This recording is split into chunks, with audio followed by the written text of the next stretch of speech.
เพราะว่ามันบกคอนอีกหิวเอาก็ได้ล่ะหิวแบบใดนี่ได้หูหิวมันนี่บ่โอเคเอาละเนาะใส่เดียวกับเนาะพอดีแล้วนั่งให้อยู่นี่โอ้ย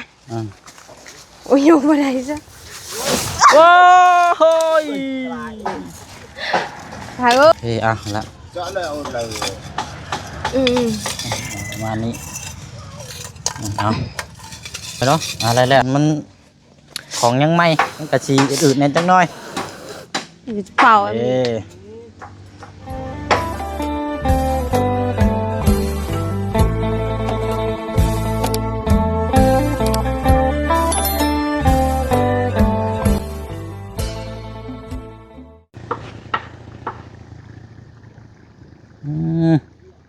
เป็นยังไงเนาะมองไปทางเทิงพุ่นกะเสียงตอกตะปูตึมต่ำอยู่เนาะมองมาข้างล่างนี่ก็เปิดกล้องนี่ก็ขายกล้วยบาทนี่ เป็นยังไงโอ้กล้วยเจ้าบ่อนี่นะกล้วยไผ่กล้วยในบ้านนี่แหละอันนี้ไม่ก่อนใครให้แต่อยากซื้อกันซื้อเลยโอ้ยหมดอย่างดีซื้อน้ำใครก็ได้เจ้าขายก็ได้บ่เลยขายก็ได้โอ้ขายกล้วยก็ได้นี่เนาะแต่ว่ากล้วยมันคือหมากน้อยแท้เนาะคือบอกคอยงามเนาะกล้วยเราดูคนนี่น้ำมัน5,000บ่แม่นเนาะ10,000โอ้มันสีไร่เท่าไรนี่ได้บ่5,000กีบมานี่กล้วยนี่โอ้โหกันเลยเนาะนี่อ่ะแค่วันนี้3,000ป้าประมาณนี้แหละเนาะเพราะมันบอกงามไปหน่อยกล้วยกล้วยน้ำบ้าเนาะกล้วยอันอยู่ในคนอยู่ในบ้านเจ้านี้เนาะบ่แม่นอยู่ในบ้านค่อยบ้านอะไรน้อยก็เจ้ามาห้อยขายอยู่นี่ด้วยเจ้าก็ต้องให้ค่อยอยู่แล้วค่ะเจ้าอยู่ใกล้นี่เนาะด้วยเจ้าต้องขายกล้วยคันว่าขายแล้วก็จ้างให้เพิ่นเนาะเอาอะไรใส่พี่น้องเนาะเอากับสวัสดีและสวัสดีพ่อแม่พี่น้องFC น้ำกันเบิร์ดสุขุสุคนเด้อพี่น้องเนาะ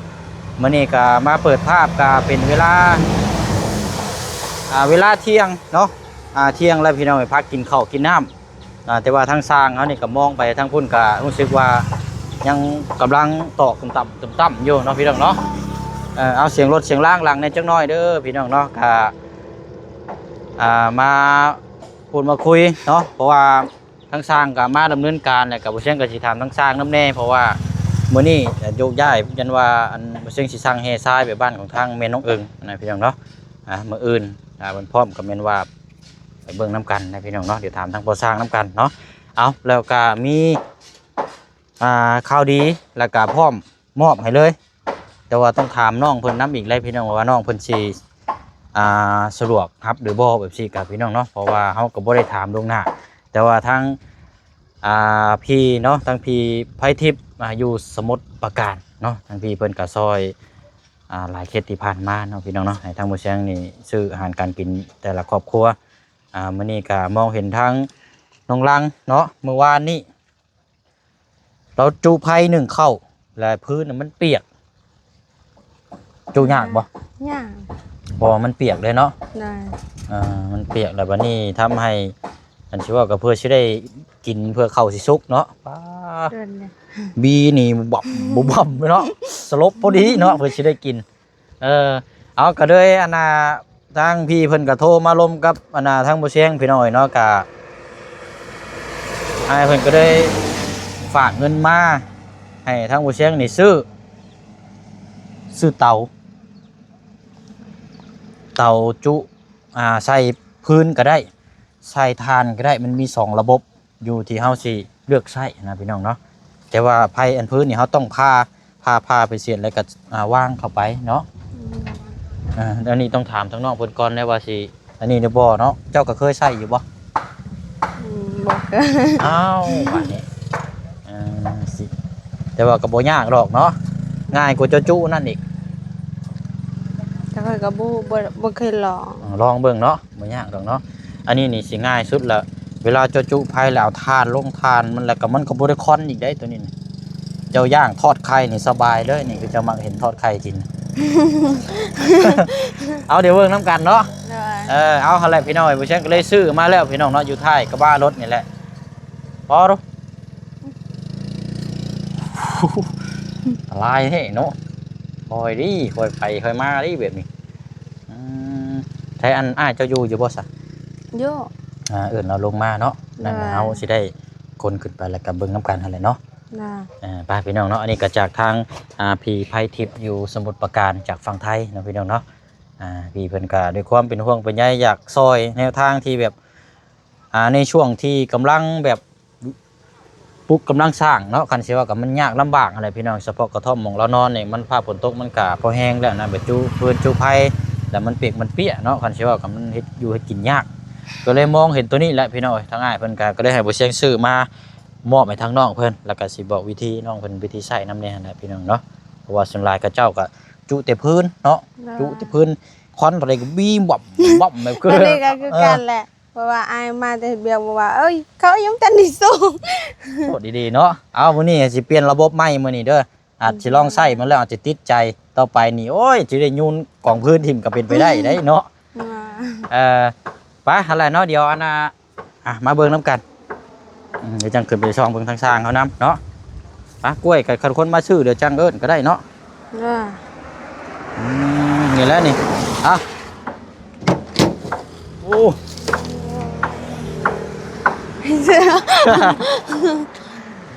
มีเต่าหน่วยหนึงเนาะน่าจะลงมาเลย เราก็ไปเอิ้นอยู่ในพุ่นแหละ เราอยู่ไสอ่ะนะ อยู่ทางในพุ่น เอ้า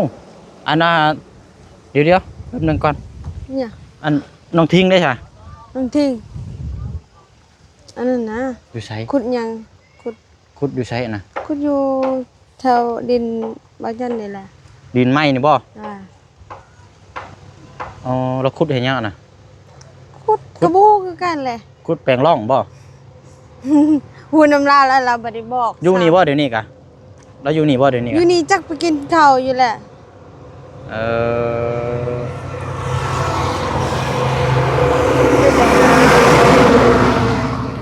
ภาษาเฮามีแต่ว่าเอาคนลงแล้วเนาะเพราะว่ารถมันขึ้นไปบ่ได้เอาคนลงมาแล้วก็เป็นไปได้ก็อ้ายเจ้าแล้วมามันจังสีแล้วไว เกิดอะไรเพิ่นนึงกินข้าวเพิ่นนึงจักไปใส่ก็อยู่แถวบ้านนี่แห อ ละ ยู่เทิงนั่นบ่อันนี้ได้สอันทางน้องเลยหยังได้สับบริยูบ่ น้องเลยจ้า เอิ้นเจ้าอยู่หาซอยกันอยู่เนาะ เรือคอยอยู่บ้า ให้ น เจ้าไปเจ้าไปซะเนาะ ได้ น่าจะถ่ายอยู่นี่เด้อ ได้ เดี๋ยวจังค่อยเอาขึ้นไปพี่น้องมันมีอยู่1 2 3 4 2 4 6กระสอบกับตัวนี้พี่น้องเนาะได้พี่น้องเดี๋ยวรอจักหน่อยก่อนโอเคมาแล้วเนาะเฮาบัดนี้ซอยกันประมาณคนละ2 เที่ยวเนาะได้แล้วเสือดำได้กันคือว่าเลยหิวเอาก็ได้จับมันหิวตัวนี้เนาะบ่ได้บ่ ได้มันจะไปได้หล่น อันนี้เตาก็บ่ถึงกับใหญ่เกินพอดีพองามพอดีตั้งหม้อนึ่งเนาะมันสิง่ายสำหรับทุกเจ้าบัดนี้เด้อ เป่าเอาเป็นนั่นอย่าแล้วเป่าให้คอย เพราะว่ามันบ่คอนอีก แล้วค่อย หิวเอาก็ได้ล่ะ หิวแบบใด นี่ได้หูหิวมัน นี่บ่ นี่เด้ โอเค เอาละเนาะใส่เดียวกับ เนาะ นั่นนี่ บ้าเอากับข้าวให้ทั้งอันบ่สร้าง แล้วคือนึงก็ได้ คือกับข้าวมา มีเจอก็ไปสองโอ้ 2 สอบเลยเนาะไปเรียนจังลงมาเอาตัวนี้กัน หนักกันเต่าคือนั่งกันนั่งไปสักกัน ทางมันแห้งก็สิเอาขึ้นแก้ให้อยู่พี่น้องนี่ขึ้นมานี่ก็ติดแล้วนี่ เดี๋ยว พอดีแล้วนั่งให้อยู่นี่ โอ้ยโอ้ยยกมาได้จ้ะ โอ้ย ถ่ายเอ้ยว่าอะไรเอาเถอะนึงเอาหยกมาได้ บ่พลาดเด้ หนูต้องไป เด้อเบิ่งเด้อโอ้นี่โค้งมาทางนี้ก็ได้นี่โอ้โหบาดเจ็บหน่อยนึงพี่น้องเอ้ยเดืออีก3 สอบเนาะ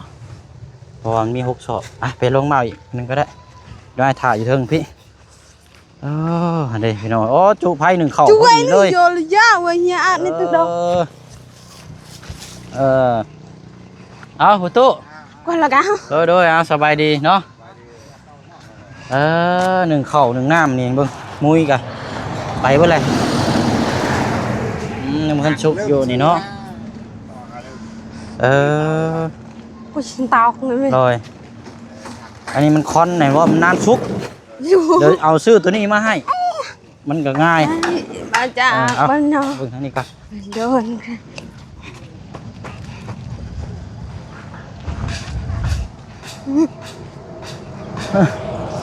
ลาด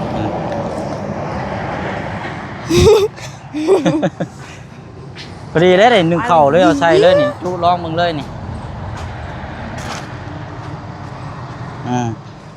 ไปพอดีละพี่ขึ้นมาทางนี้มองทางน้องล่างมานี่ แล้วคนชนะ บ้านมันพระราชลื่นใบอันหัวจึงไข่กินนี่เอาเดี๋ยวคุยทั้งนี้ก่อนเดี๋ยวจังไปต่อทั้งน้ำพอสร้างพี่น้อยคุยเบียกตัวนี้ก่อน ไอ้จีมวยจีมวย ได้บ้านนี้เนาะ ก็ได้ไปเอาอันนึง ยังอีกสอบหนึงเนาะเอาเดี๋ยวอีกสอบหนึงเอาเดี๋ยวสิแนะนำบอกข้างนอกเพิ่นก่อนเบิ่งไพ่กับพี่น้องฮอดบ่ลุงฮอดบ่ฮู้ ดอ เล ก ย นี่ก็ย่อปืนดอก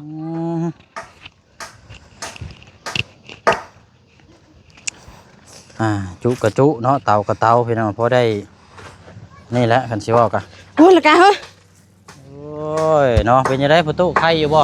โย่ กินแล้วบ่ยามื้อนี้เข้าเด้เข้าก็กินแล้วเนาะอันเด้เนาะถ้าบ่มียากินนี่โอ้ยากเลยนี่โอ้แห้งแล้วพี่น้องดีจะได้กินยานำแน่แล้วก็ไปกวดซื่อนี่มันบ่เซาแล้วบ่ได้กินยาปวดหูปนซื่อ เขาบอกกันนะเมื่อตอนแรกตอนเช้าเรา เท่าแรงกินเศร้าแรง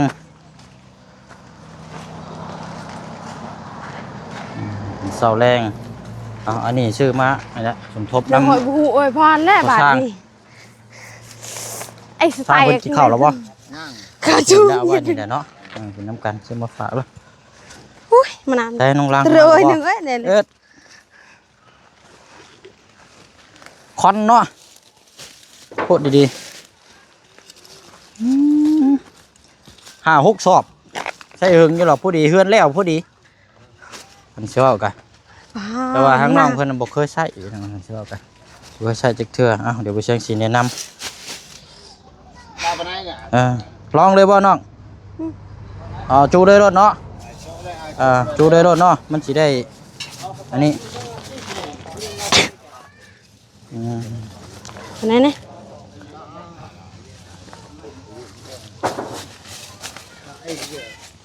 ถากไปอย่างเหมือนเด้อพี่น้องโอเคบาน นั่น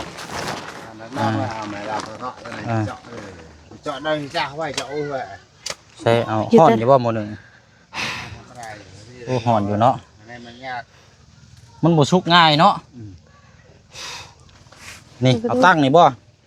ยู่บนนี้ ตั้งใช้ ตามมาได้เพียงนั่นแหละ มองได้สะดวก อยู่บนนี้ก็ได้ มันบ่ตันทางเข้าเจ้าบ่ ก็เคยอยู่ทางพุ่นอยู่บนนี้เลยก็ได้ นี่บ่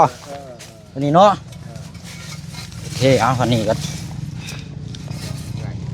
เอาอันนั้นลงบัดนี้ลงล่าง มาจะได้ เอาทานใส่เรียงๆนะจับใส่รถ มันสิบวันนั้น เอาจับใส่เดี๋ยวสีแนะนำบอกโอ้เสียบตาเท่นี่ เฮ้ยโหดนะ โอเคละ เจาะเลยเอาเลย ประมาณนี้เอาอะไรแล้วหาพอก่อนก็ได้ นี่ก็ได้แล้ว เดี๋ยวมันสีล่นเนาะ นี่คือไง อันนี้ใช่อันพื้นจุก็ได้มันได้2 ระบบตัวนี้เนาะบน โอเคละใช่รถละป้าใช่เลยก็ได้ป้าใช่เลยเอาทานใช่เลยก็เอาอันนั้นมาวีวัน เอาจะได้ เอาผ่าหม้อเข่านี่เด้พอจน เจาะช่วยไว้จะหลับจัดไว้แล้ว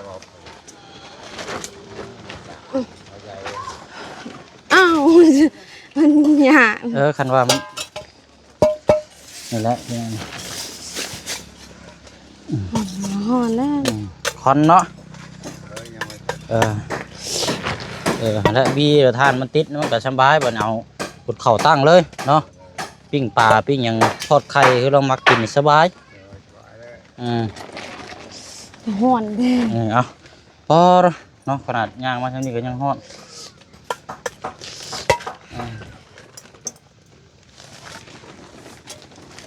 ติดอยู่บ่ ติด อันนี้เริ่มเลยแล้วฮอดเนาะ หอนแหละ ฮอด เอาไข่บุสุกแล้ว นี่พี่น้องมันพื้นน่ะมัน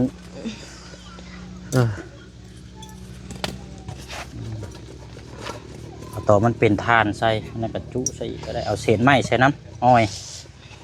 เอาเศษไม้อ้อยใส่น้ โอเค ำนี่ใช่บีแบบ โอเคแค่นั้นนะ จังสุกไว้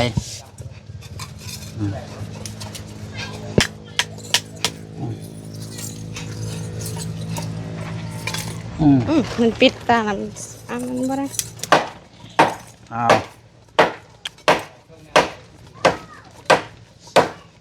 มันก็ติดนั่นแหละติดง่ายอยู่ดอกมันนั่นแหละตัวอย่างห้อนเนี่ยจังน้อยเนาะเพราะผ่าบัดแล้วควบคุมตัวนี้ยาเราเจ้ากินแล้วเนาะเนี่ยตอนแรกจะกินอยู่ได้น้ำยาแล้วเอาไปหน่อยคนก็ได้มีเยื่อมีแห้ง นี่มันก็ มันเป็นเตาไหม้มาจากจุย่างไงจังน้อยเพราะมันยังเปียกอยู่ หอนแล้วปะ เข่าแล้วก็ยังไม่ได้สุกซ้ำ ดูแน่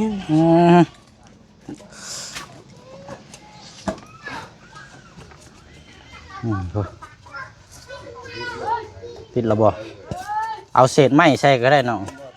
เศษไม้แบบอันว่า ตัวนี้นี่ ตัวอ้อยนะเพราะมัน นี่ไงดวงเรา แบบนี้อ่ะ นี่ก็ได้ หันแล้วจะบีเสร็จแล้ว แต่มันก็ถูกยืนสุดสายแบบนี้ก็ได้เฮ้ย หน้าที่หนึ่งที่ไหนเนี่ย โอ้ฮ้อนแห้งพี่น้อง ปลา ติดอยู่บ่ ตีแต่ว่ามันคือ ตัวแหละ ก้อย เรียบร้อยแล้วลูกเลย ยัง ใช่ นั่นแหละหนูคุณโจ โอ้ย มันคือหลอนมั้ง มันจะติดอยู่แต่ว่ามันใช้เวลาแล้วมันเป็นเตาไหม้นี่ ตะปูนดี โอ้ยนี่ไหนนี่วะ มีหมองใส่พื้นสอดกับผม โอเคมีไม่ยากแต่ว่านี่ ลูกมันใช่รถรุ่นไทยนะ เอาใส่เบิ้งเอาไทยลง นี่แหละ มันพื้นอันนี้กับผมมีฮอตพื้นก้าเนาะมันเป็นพื้นขี้พลอยมันก็เลยติดยาก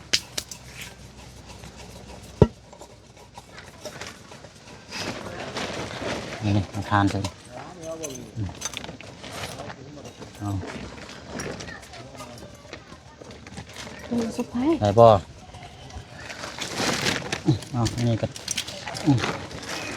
ถึงไปน้ำ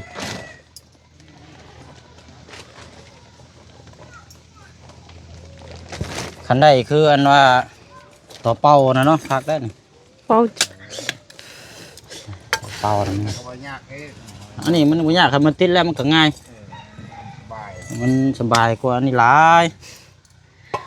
ผีเป่าแล้ว ได้เริ่มติดเลยแล้วบัดนี้เรียบร้อยบัดนี้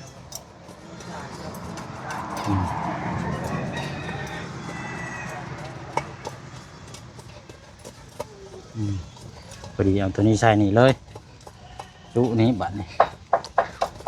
โอ้คืออะไรไข่ย่อยพักบ่เจาะ นี่ง่ายดีป่ะขยับ นะเอาละอาจจะไล่อีกแล้วพี่น้องเนาะทาน6 ศอกและพอดีช่วงกำลังปลูกสร้างเนาะทางง่ายเพิ่นว่าจะซอยตัวนี้ให้เพื่อการกินการอยู่เพื่อความสะดวกสบายไปสั่นเนาะก็เลยนี่แหละพี่น้อยกำลังเป่ากำลังวีคลุกคั่วอยู่ฮ้อนว่านี่เขาจะน้ำแล้วบอกว่าแล้ว ยังบ่ติดบ่น่ะติดแล้วบ่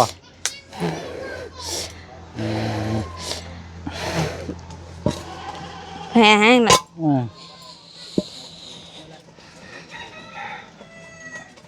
บีมันนึกได้นิดเสียบตาโคตรผ่านเตาอบแสบเบิด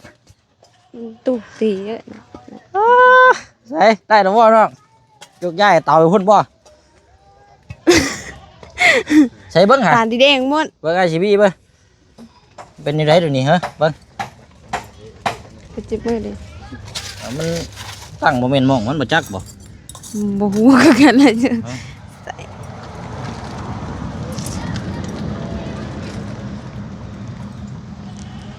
เอ้ยเนาะ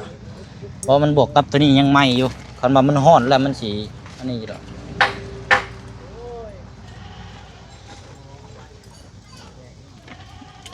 ไม่ช่วยมันบ่ไหวแล้วจ้ะไปเดี๋ยวไล่ไปหรอกพี่น้อยเนาะมัน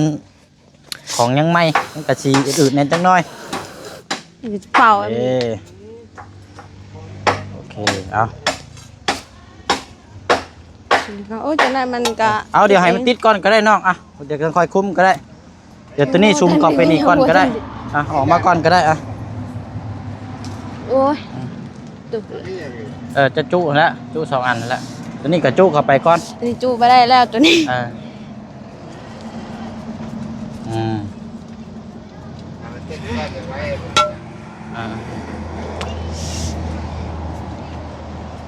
โอเคออกมานอกพี่จะเอาบ่นี่จะไปติดอยู่ละแสบตาไปยืนนี่เพิ่นละ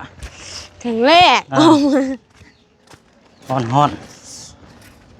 โอ้ใส่พอ2พออย่างเรียบร้อยแล้วนี่เนาะเทิมเลยกำลังงัดอยู่พี่น้องจิงเจ้ากันเจ้างัดกำลังซองกำลังง่ายอยู่เนาะเดี๋ยวเจาะใส่ข้อซองไอ้ตัวน็อตฮ้อนเนาะเป่านี่ครับเจ็บมืออีเอามาพี่ก่อนก็ได้เนาะโอ้ยโอ้ยวันนี้ก็ตายแล้วบ้านนี้โอเคอยู่ในมุมนี่แหละพี่น้องมืดในเลิศพี่น้องเนาะมันรู้สึกว่าจักในใดคือคุ้มฟ้าคุ้มฝนบ่พี่อันนี้เราก็จริงเลยโอเคเดี๋ยวจังไปเบื้องต้นเนาะได้ยีดอกพี่น้องมีแต่ว่าเพื่อความสะดวกสบายเนาะดีขึ้นอยู่หรอกพี่น้องจุติดแหละมันบ่ได้คือไฟพื้นเนี่ยมันมอดแล้วเขาจุชุมมอดจุชุมวีโอ้ตลอดอันนี้นี่ติดแล้วก็มีแต่ว่าเขาทานหยอดใช้กันมันง่ายหลายกันสิว่ากันเนาะนั่นแหละเนาะเอาไว้ใส่เด้อทางง่ายไพ่ทิพย์จากฝั่งไทยอยู่สมุทรปราการเด้อฝั่งไทยเปล่าเพิ่นซอยในเพิ่นเบิ้งนี่แหละเพิ่นอันนี้เด้อให้อ้ายซื้อมาให้อ้ายก็ลงไปซื้ออยู่เมืองแสนพุ่นได้นี่บ่ได้แม่นใกล้เด้นี่บ่ธรรมดาเด้นี่พี่น้องเกือบ20ไปลักพุ่นแหละกันสิว่ากันเอาได้อันน่ะฝากขอบใจทั้งอ้ายเพิ่นได้คือเก่าคือเดิมพอหนูใช้ให้เพิ่นใจในเดียวก็ได้เนาะก็คือจะว่าหั่นแหละไปทิปเด้อพรเพิ่นเนาะไรเด้อพอไปทิปที่ซื้อทานมาให้ลูกแล้วก็เต้าน้ำก่อนพออยู่ดีมีแห้งจนนั้นจนยืนพอได้เงินแสนรับพอได้เงินหมื่นสาธุพอได้ก็ซ้ำนี่ได้หลายพอจะผ่อนได้หลายก็ค่อยยังบ่ค่อยเป็นกับปกติเนาะได้ซ้ำนี่ก็โอเคแล้วเนาะเป็นตื่นเต้นแหละเคยถือว่ายันเพิ่นให้เอาได้แค่ซ้ำนี่คนอวยพรบ่ได้มีแต่หัวอย่างเดียวได้พี่น้องคือน้องแซ่สาวแซ่อยู่บ้านซะแล้วตะกี้นะโอ้หัวอย่างเดียวก็แล้วว่าเอ้ยเจ้าอวยพรก็บ่เป็นไงก็ อยากเป็นอยู่เบิ่งก็เบิ่งอยู่ โดย แต่มันยังบ่ออก เอาแหละเด้อน้องเด้อเอาไปเวียกเพิ่นก็ได้เดี๋ยวบ่เชิงคุยกับทางพ่อสร้างก่อนจังหน่อยบัดนี้เด้อ เอาไหม เอาที่ก่อนก็ได้โอเคครับนั่นละเข้ากับน้ำเนาะโอเคบัดนี้ยิงมาทางนี้ก่อนไหนบัดนี้กำลังยืนกำลังชี้มืออยู่เนาะกำลังงัดอยู่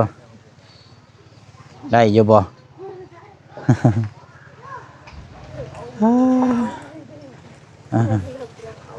อันแล้วอันกับเข่าเด้อน้องเด้ออันบัดสร้างแล้วก็แบ่งกันเด้อโดยอันแล้วอันอุ่นเด้อเอาสบายดีพ่อโดยสบายดี ผลกาเนาะโพดโพเนาะอุ้ยสัตว์คักแน่ดีฟ้าฝนอากาศก็ได้เอาตอกเอาเอาต้องทำบ่ยังบ่ทันได้ยิงน็อตอยู่เนาะโดยยังเชียนก่อนบ่เชียนให้มันใจเอาละคอยเบิกเนาะเอาละกันตัวนี้ก็แม่นจับชน็อตแล้วก็จังได้เฉพาะพันวานั่นกับเอาเป็นมือเลยโดยมือแล้วเพราะมื้อนี้มันให้เฮ็ดตัวนี้โดยนี่ขอย่านมันล่มนะย่านดีโอ้ย่านแล้วล่มมานี่นักแล้วเด้นี่ นอนก็บ่หลับคันได้ใช้ข้อช่องข้อยังแล้วแบบจดจำได้ตัวหนึ่งบ่เป็นยังคันข้อ2ข้อยังหรือว่าใส่น็อตเนาะก็เอาจังคอยเฮ็ดไปนะเอาขั้นตอนตัวมันสำคัญนี่แหละเจ้าเฮ็ดให้มันแล้วเนาะแล้วมื้ออื่นจังคันฝนบ่ตกก็เป็นไปยิงพุ่นเนาะไปวัดไปครึ่งไว้เฮาออกจากนี่แล้วก็เบิ่งเฮาสิสร้างให้กับทรายไปลงไว้ให้เรานั่นแหละขุดคุมไว้โดยขุดคุมแล้วก็เอาปูนต่อแล้วเพื่อจะเทโดยปูนให้ทรายนั่นแหละเพราะว่าเฮาต้องให้ฐานมันแข็งไว้เนาะแล้วจังไปยุกครึ่งก็สิประมาณ2 ชั่วโมงปลายเนาะ3 ชั่วโมงก็แล้วแล้วก็จังมาต่อพี่อีกมื้ออื่นก็เนาะเพิ่งแล้วคันมื้ออื่นไปนี่แหละถ้ามันแข็งก่อนจังเอาเช่าลงแม่นเพราะว่ามันต้องให้มันแข็งโตอยู่แล้วนะโดยแข็งแล้วก็บัดนี้มือตั้งก็ปาไว้อีกตั้งแล้วก็อีกให้มันแข็งโตอีกโดยจังใช้ไม้เครื่องอยู่เทิงได้แม่นเพราะว่ามันเป็นเฮือนขั้นตอนได้นี่พี่น้องขั้นตอนเพราะว่าฐานมันนี่ต้องมันแข็งแล้วจังดำเนินการได้กับดินอ่อนแน่ก่อมันนะโดยดินมันบวมหมดเลยนัวหมดเฮ็ดยังบ่ได้โดยเอาละเนาะก็มีแต่ว่ามื้ออื่นเนาะจังได๋ก็โทรหาเฮาเด้อโดยเอาละบ่ได้ซื้อน้ำมาซ้ำก็มีแต่อันและกับข้าวกับน้ำแล้วเฮาให้ทางน้องลังนั่นแหละแบ่งกันก็พอเด้อโดยอื่นจังว่ากันเนาะไปเอาละพี่น้อยกินข้าวก็ได้เที่ยงเลยยังบ่ทันกินข้าวเช้าอยู่เฮากันวิ่งพี่อยู่แต่ว่ากินแล้วขนมพอห้องท้องนะก็สิกินข้าวก่อนเอาเนาะเดี๋ยวเคลียร์จบตัวนี้ก่อนให้แล้วพี่น้อยแล้วก็ทั้งอันนี้ละทานเนาะมาทางน้องลังโดยแล้วพักกินข้าวรถเนาะกินข้าวกินน้ำปะเนาะพี่น้องเนาะลำลาก็เด้อเนาะขอบใจทางพี่ไพทิพย์เนาะอยู่จังหวัดสมุทรปราการจากฝั่งไทยเด้อเนาะพร้อมครอบครัวเนาะขอให้อยู่ดีมีแห้งเนาะให้ร่ำให้รวยสุขกายสบายทั้งใจทั้งผู้ให้และก็ทั้งผู้หาผู้หวังผู้แย่งผู้ส้มน้ำกันเบิดสุขุสุขเนาะบ๊ายบายเด้อเนาะสบาย